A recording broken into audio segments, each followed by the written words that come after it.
conversation. Welcome. I am Stephanie Rivers, and I'm TriCasting on YouTube, Facebook Live, and LinkedIn. So, if you are returning to the conversation, we want to welcome you back. If you're new, we want to welcome you.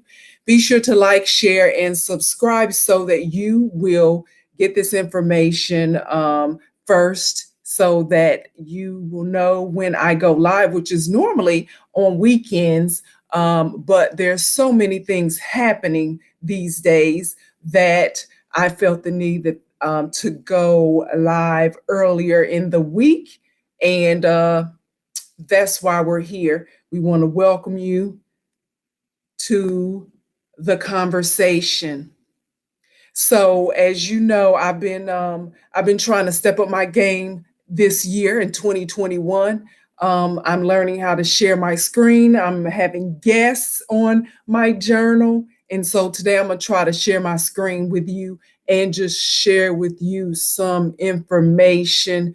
If you ever wanted to know what some white people think about African Americans when nobody is around and what they say out loud, then you would want to hear a video of two white law enforcement officers in Hamilton, Georgia. That's about 100 miles outside of Atlanta.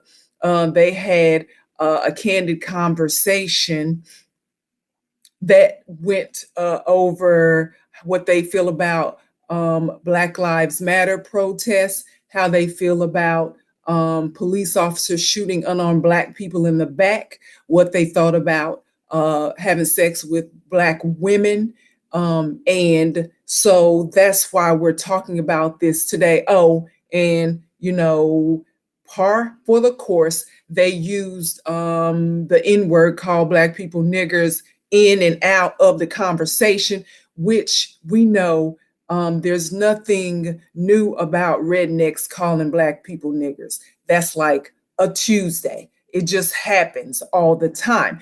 What's important that I think about this conversation is that, one, they are police officers, so they are supposed to be in charge of protecting and serving the people of their community, which in Hamilton, Georgia, turns out to be about 45% of the residents. So 45% of the people, they don't even hold in any high regard, first of all. So I think it's important for us to go over this conversation, and we can put it together as far as how they feel about the people, as well as why African Americans are.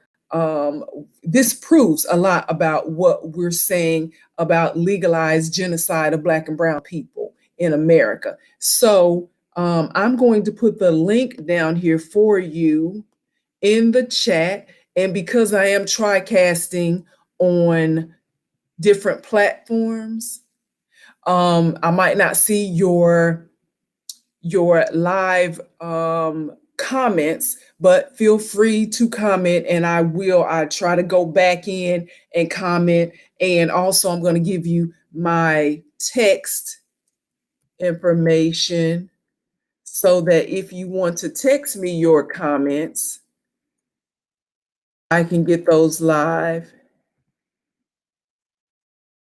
as well. So you can text me at 214-919-9360.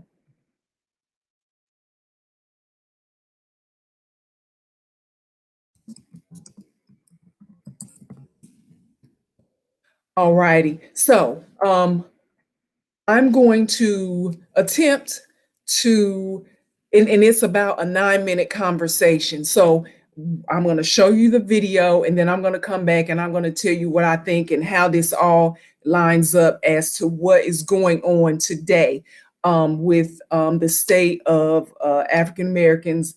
And yeah, that's like being a fly on the wall. So I'm going to discuss this with you, and I can discuss this with you because according to the Fairness Doctrine, the 1976 fairness doctrine, where I can show you video that might be copyrighted if I'm doing so to educate and or criticize and comment.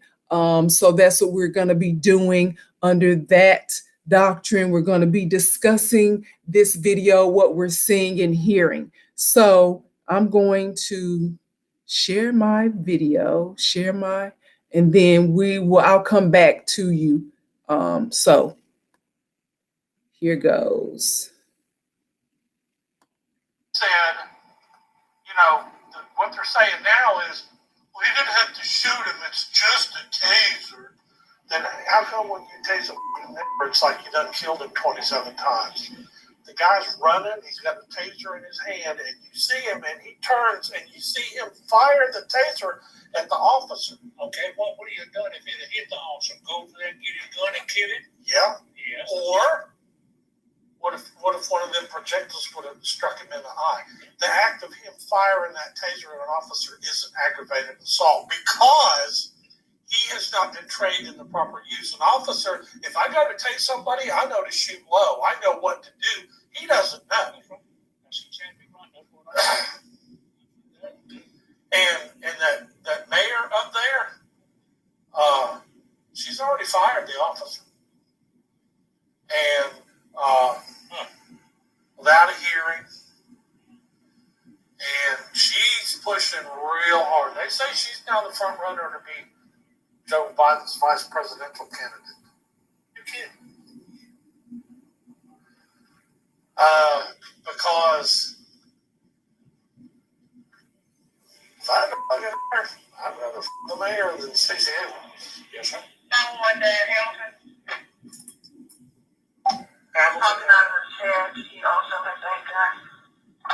A gun. 7996? That ain't in Hamilton. No. Because Roberts is 13. Well, no, that ain't in Hamilton. Hamilton 2, dispatch. Hamilton 2. Okay, we'll be around if you need us, but I don't believe the 7900 block is going to be in the city. Not still in Hamilton. Yeah, they don't check.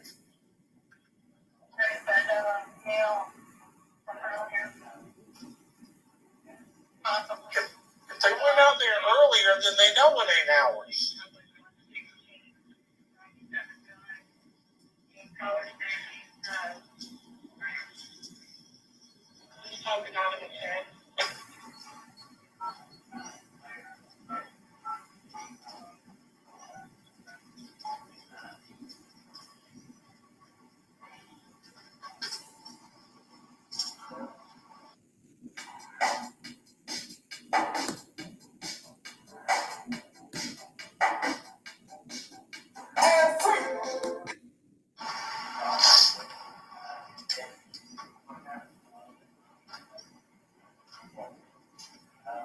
Actually, this is Hamilton 1. I'm 10-8, and we're probably going to be tied up with that. All righty. So let me try to stop this if I can. I'm just going to cut that off because, of course, it goes to a commercial. But if you want to see the whole video, you can go to I put the link in the chat. And once again, you're watching the video version of my journal. I'm Steffanie Rivers. And so that was the beginning of the video. And if you're wondering, why would some police officers say these things? You heard the part about sleeping with Black women, specifically Atlanta Mayor Keisha Lance Bottoms. And then they would go on to talk about other things. But if you want to know why they would say those things on cameras, because they didn't know that the police cam was on. In fact, they had turned it in to the police department saying that it was not working, and apparently they don't know how to work it. And so after someone got to them, got to the camera to see what's the problem, they realized it had video on it. So you're watching the police chief, the guy who was actually on the video. His name is Gene Allman. He was the police chief. He's now the former police chief. And the guy who he was talking with is John Brooks, Officer John Brooks. He's now fired, Officer John Brooks. So apparently this conversation between the two of them, it happened in June of 2020, during the middle of the Black Lives Matter protests across the country, protesting initiated by the modern day lynching of George Floyd. And then subsequently, Rashard Brooks was the Atlanta guy that they were referring to in this video that was shot in the back by Atlanta police officer Garrett Rolfe. So many names. I'm sure you know the background. But again, I put the chat information, the link information in the chat. And so apparently it happened around then. It was in Hamilton. They were about to have their own Black Lives Matter protest. And then that's when Officer Brooks, no relation to Rashard Brooks, who was shot in the back by cops in Atlanta, started talking about how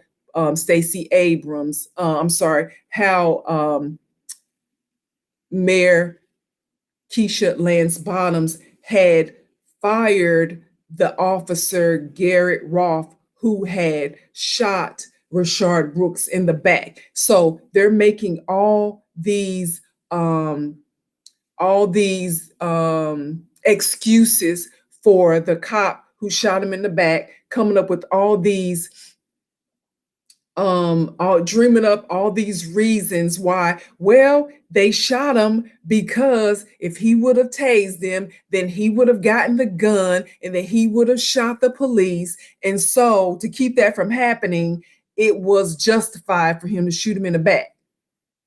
So they just acted as if they were judge, jury, and executioner for Rashard Brooks. Essentially, that's what they did. But they criticized Mayor Bottoms for using her authority to fire or to have the police officer fired. So they felt like, oh, the police officer, he should have had a hearing. He should have been justly heard out.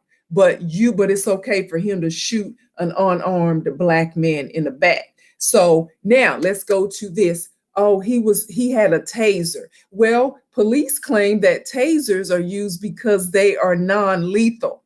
So it's non-lethal in your hand, but when somebody else has it, then you're allowed to shoot them you're allowed to use deadly force. So it's like they're using the same set of facts to come to two different conclusions. So they are proving themselves they are on duty, standing in front of the police department, and the dispatcher is trying to get their help with a call. And you heard the dispatcher say somebody with a gun. So they go all out of their way to say, oh, this isn't our jurisdiction. So you're trying to get out of work while you're supposed to be working. And then you stay, and then you say, oh, you can't get involved with that, one, because it's out of your jurisdiction, and two, because we want to be available for the Black Lives Matter protest that's happening. And then you go and start slandering the people who are in the protest, and you disregard human life of the people that they're protesting on behalf of, which is victimized and brutalized by using cops who use deadly force for no reason. So you've proven yourself to be a cheater because you're supposed to be working, but you're standing around talking about the people that you're supposed to be, that you're paid to protect and serve. So that was one thing. So then Brooks goes on to say, how come you tase a effing nigger and it's like you've done killed him 27 times? So that tells me that they have this little disregard for how they treat Black people in their community and probably as a whole. So I would venture to say if the police department or the city council, whoever's in charge in that jurisdiction of police officers, if they went and looked into the background of this officer, Brooks, then they probably would see some credible allegations against him for police brutality, probably just based off of what he said and how he thinks it's okay to shoot an unarmed Black man. But they chose to just fire him because of what was said on the video, and they really didn't follow up with any other investigation of his behavior that I can tell. So then Brooks goes on to say how wrong it was for the Atlanta mayor to fire the police officer without just cause. And so they go back and forth over that. So it's okay to shoot him in the back because of what he might have done had he been able to tase somebody. So again, you play judge, jury, and executioner, but then you want the police officer to get the benefit of the doubt and for him to get a hearing. So then they go on to talk about, but before that, when you look at trials where there's a jury and there's like in instance where the rare case where a police officer is brought to stand trial for shooting someone, and you think, okay, there's video or the circumstances or the evidence is so overwhelming, there's no way they're going to allow this police officer to get away with killing this person. And then they find the police officer not guilty. Or in an instance where there's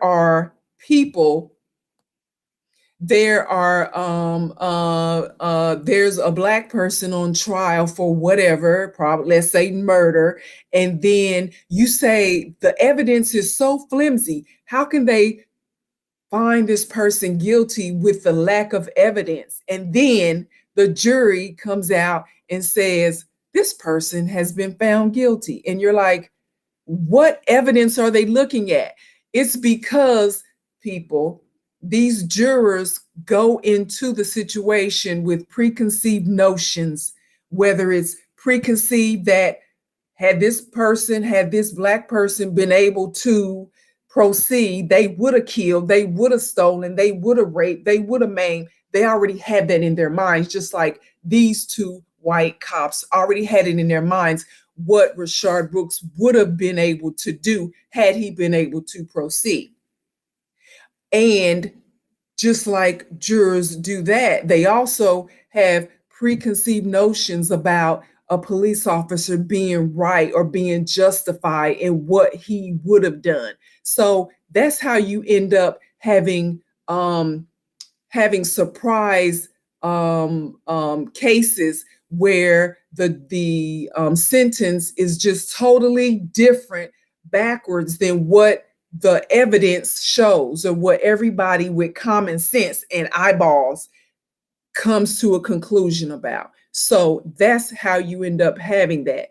And so that's when Officer Brooks starts talking about Mayor Bottoms and how she is clout chasing and she's trying to appeal to, she's trying to go to the next level. So she might be named Joe Biden, then Joe Biden, the presidential candidate, be named his vice presidential partner to run for the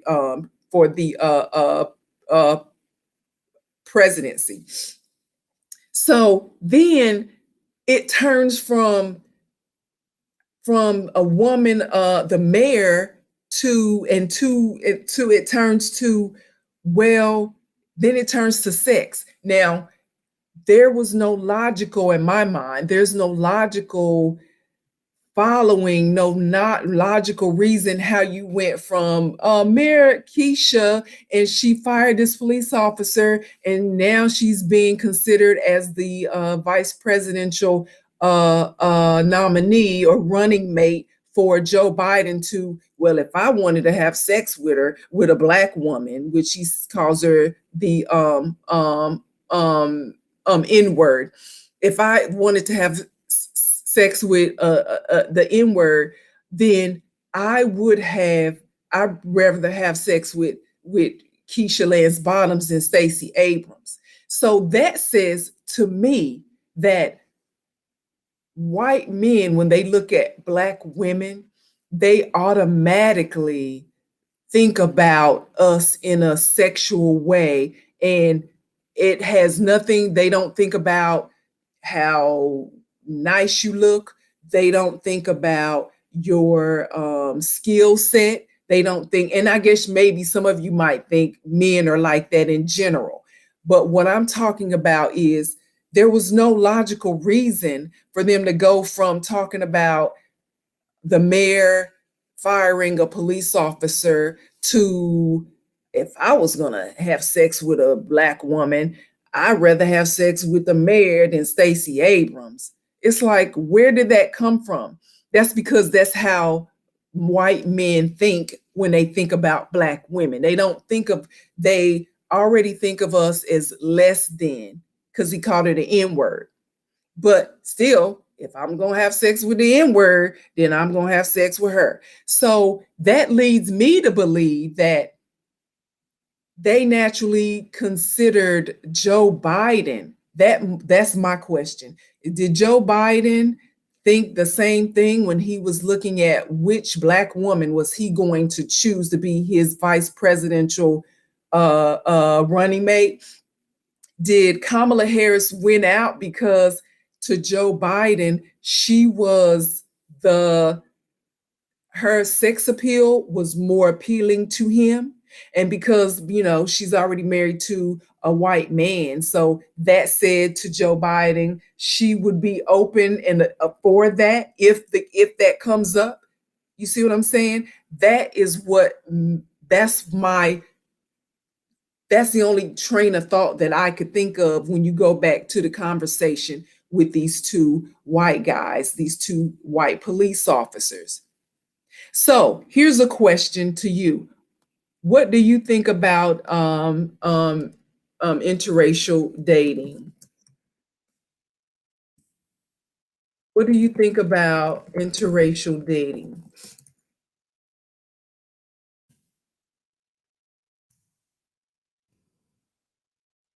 And if you are in an interracial dating relationship, is that a question that you have or a conversation that you've had with your partner? If you're a Black woman, African American woman, and you are dating a white man, have you asked him, what is it about me that you like? What is it about me that attracts you?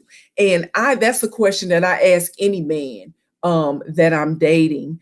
But I would ask in this context, have you asked that? Why is it that you picked me? What about me is it that you like most? And see what how that conversation um, um, progresses, because that's something that's important. Are they just with you because of some black woman fantasy that they have? And if so, maybe that's okay with you. But I think it's fair for you to know, and it's something that you should address in that instance. So after they revealed themselves, these two police officers revealed themselves to be slackers on the job. After they revealed that they'd be willing to hold up the blue wall of silence for a killer cop who used unjustified deadly force. after they revealed themselves to be approving of black of exploiting black women, that's when the police chief, and you didn't see this part, but go look at the link. Then that's when the police chief took the conversation to slavery. So they went from slandering Black Lives Matter protesters, talking about sleeping with black women, and then they go to slavery. So it was like for them, it all is one and the same. Follow me, stay with me and follow me. They started talking about the police chief Almond.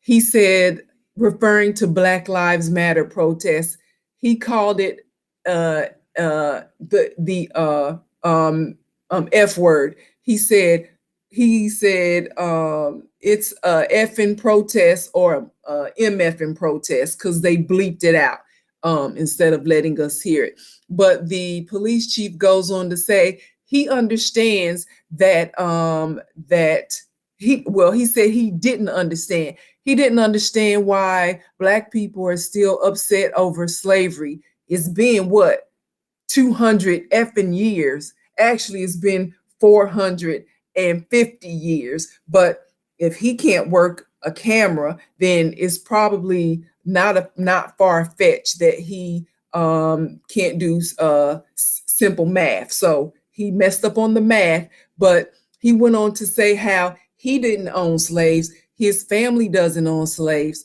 So he's not understanding what the big deal about slavery is. So he got to discussing that. And then he said something, and it was a quote. He said, for the most part, it seems to me like they furnished them a home to live in, they furnished them clothes to put on their backs, and they furnished them food to put on their tables. All they had to do was effing work, talking about slaves. Then he says, and now we give them all these things and they don't work. And so then that's when the cop Brooks chimes in. And I assume they're talking when they say, now we give them all that and they don't work. I assume he's talking about government assistance, as if there's only African Americans on public assistance. So for someone who gets a paycheck like these police officers do to protect and serve, but they slandered the people in their community because 40% of the residents who live in Hamilton, Georgia, are of African American descent. Those tax dollars, those people, they pay those cops' salary, their paycheck. So for you to say we give them all of this, no, the taxpayers of Hamilton give you all of that. So it seems like they would be more aware of who pays for what and not assume that they give Black people or any residents anything. It's tax dollars that give them that when if they need public assistance, tax dollars pays for that. So before I go any further, if you want to, please like, share, and subscribe. So the next time that I add videos, you will be the first one to know. And I did put in here the link to the video so you can continue to watch it, so you can know more about the conversation if you were unable to see that and you didn't know that this happened. So there are some other white people out there who have the same sentiment about slavery and about current day African Americans. And so to them, I want to give my rebuttal that American slavery of Africans was not a choice. It was forced upon our ancestors, and they were bought and they were sold and they were treated like livestock. They were bought and sold and treated like animals. And so like animals, they were often killed and maimed when they did not perform. And so it was dehumanizing, first of all. So that's the big deal about slavery for any white people who don't understand. So, secondly, the free labor, the free slave labor that helped that white people, that uh, America used to develop this country. Um, that free slave labor helped white people to create untold millions of dollars of generational wealth that should have gone to my family and to your family and to other people's family, our lineage, not the white people's lineage. Because although after slavery ended, there were laws that were written that said we're going to give freed slaves 40 acres and a mule. We're going to give them land grant property. We're going to help them to get started.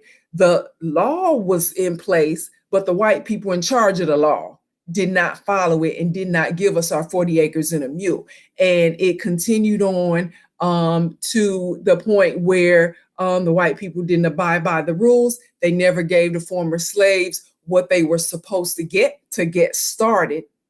And they continued to deprive those former slaves of fair and equitable pursuit of life, liberty, and happiness. So that's why it's a big deal. Because if you ask any business owner today or anybody trying to start a business, their biggest expense is payroll, health care for those employees. So if you ask anybody if they could start a business and have people work in that business for 15 hours a day, every day for 300 years and not have to pay them any wages, what type of money that would generate, I'm sure they would tell you it would generate untold millions of dollars. That goes back to that's why we as descendants of American slaves, we of African descendants of slaves, that's why we demand that we are paid reparations because of everything that I just said. So going back to the former police chief Almond, what's the big deal? He said it was 200 years ago, but it was 450 years ago. That's the big deal.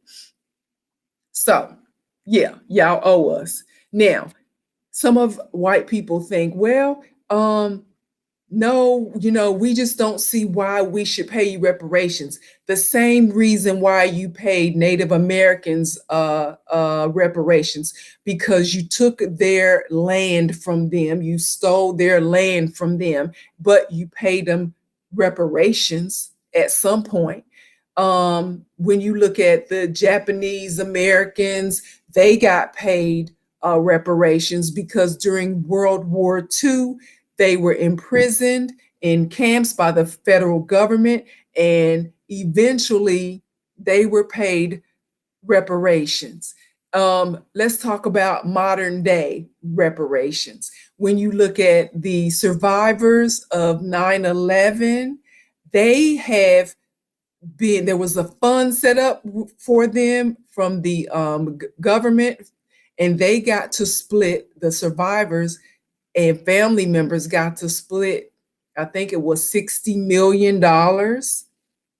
So you found it in your heart, you found it feasible to pay them reparations, but not descendants of slaves in America. So why is that? Let's look at the Boston Marathon. Boston Marathon survivors got to split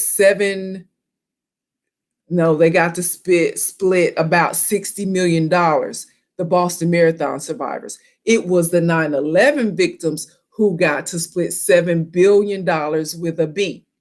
So the Congress is not above offering and voting on and approving reparations.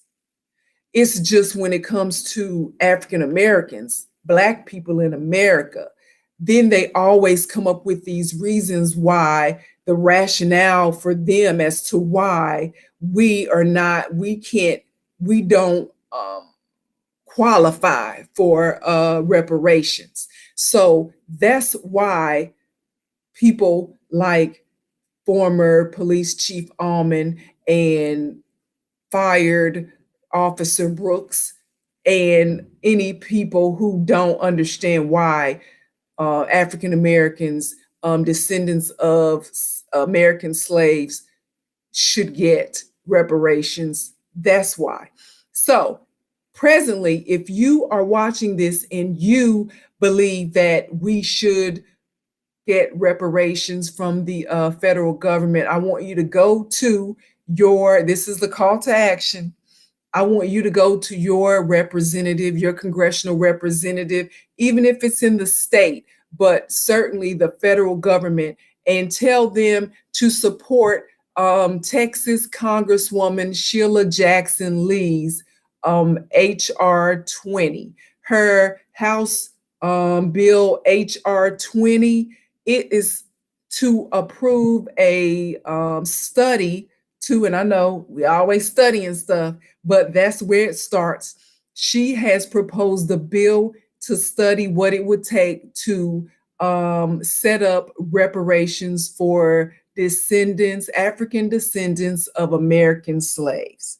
And so if your congressperson is not supporting that, and you want them to, since they're there on your behalf, that's what you should be pursuing in 2021 to help out this cause. So we maintain the argument that we should get reparations, and that these are going back to former police chief Almond and terminated police officer Brooks. It's redneck cops like this that confirm that their behavior and that the act of police brutality and use of deadly force against unarmed Black people is really legalized genocide. It's a derivative of a slave master mentality. If just listening to their conversation and how it went from the disdain for people who stand up for themselves against police officers, to sex with Black women, to calling Black people effing niggers, to just how it was like, unless you dissect their thinking, you just might be outraged or surprised, not at them calling us niggers, because like I said, that's just par for the course. But just, these are the people who are supposed to be in an authoritative position over the law in their area. And if this is the way they think, no wonder we can't get any further ahead with law enforcement and the Black community, because this is what we are up against, people like this. So again, in case you didn't see all the video, you can go to the chat. But secondly, our slave labor, again, created all the wealth that most of these white people who owned slaves, who owned businesses, who did trade, who used our free slave labor, because you didn't have to pay us.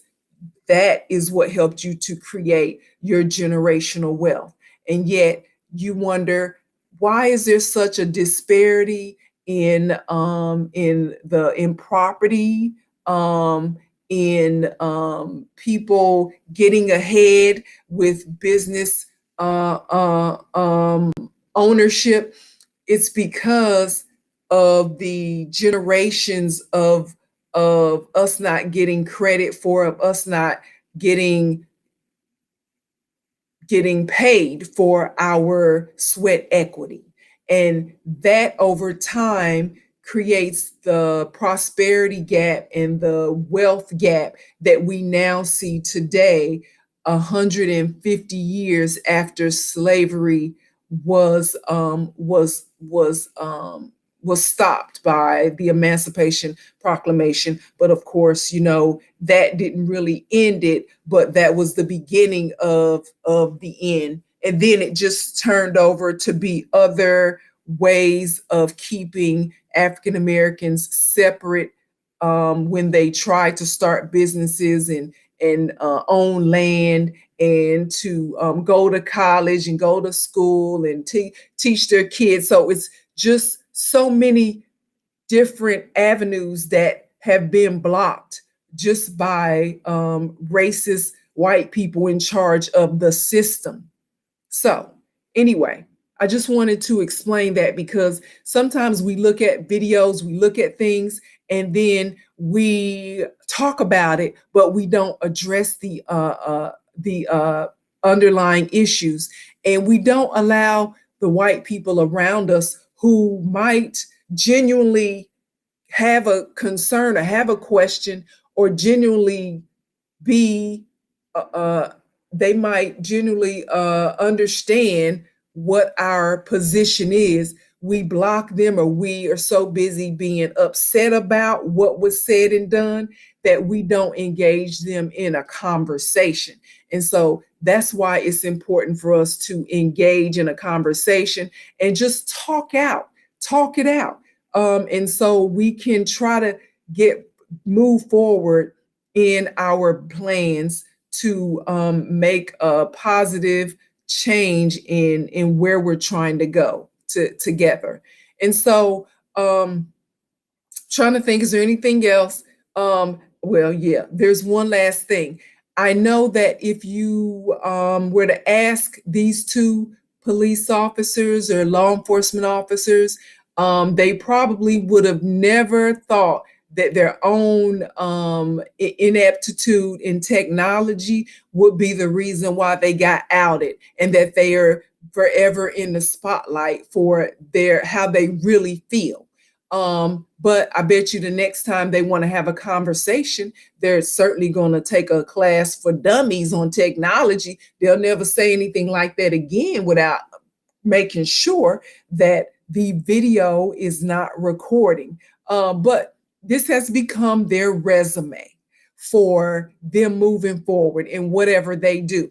And whatever they do, because whatever they decide to do, wherever they end up working, it should never be in law enforcement. It should never be in government policy, because they've proven that they are not the best representatives moving forward. So maybe they, go over there in the corner and do whatever. If you want to be racist and call Black people niggers, y'all go over there in the corner and do that. But you can't do that and be in charge of the law or policy. You just can't.